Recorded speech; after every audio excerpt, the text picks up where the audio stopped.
You're watching Good Morning Washington. At 7:45, traveling the country as a voice for change, community activist Duvalier Malone has named himself a community servant in hopes of inspiring others to follow their dreams. In his new book, Those Who Give a Damn, a manual for making a difference, Malone takes us on a path from a young boy in Mississippi to impacting change as an adult. So he is here now with more on this. Thank you for being here this morning. Thank you so much for having me. Let's start in Mississippi. Difficult childhood for you. Absolutely. So I was born in a small town called Harrison, Mississippi, in Mississippi. There where my mom and father both lived in the home until the age of 12. Mental illness hit my home at the age of 12, and my mom and father went through a really hard divorce. That led us into even deeper poverty. I was born in poverty, but even deeper poverty, being that my father was pretty much the breadwinner of the home. And so there in Mississippi, it was days that I would go to school and would wonder whether or not I would have food on the table to eat.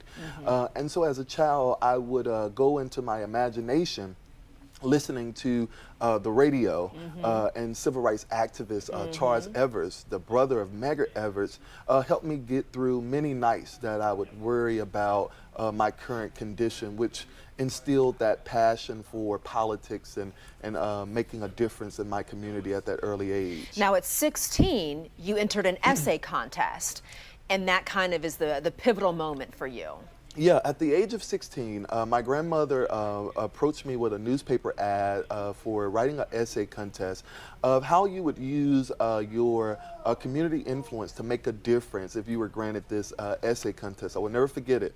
And I wrote that essay contest with the assistance of my grandmother and a high school teacher at the time.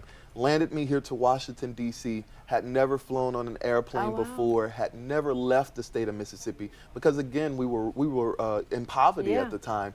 And so came here to D.C., met politicians and met different leaders from across the country, and it awakened in me that whether or not I'm from Fayette, Mississippi, whether I'm from a single mother of poverty, that I can do whatever I put my mind to do. And I went back home and made a conscious decision that I was going to do better in school and that I was going to go to college. Awesome. One of the things that you've done recently is you organized a rally on behalf of Emmett Till's family and the case in your home state of Mississippi. Yes. Last year when I heard the news of Carol and Brian Dunham, I just could not sit by.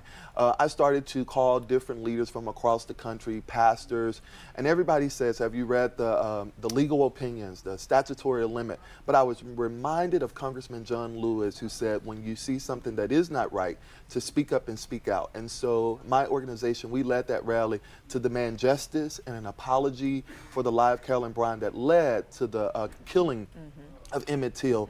And as you were well aware, that the case is reopened and we are still demanding justice for Emmett. So we've been very adamant about that. And chapter 5 of the book talks about that journey, because many told me to not do it.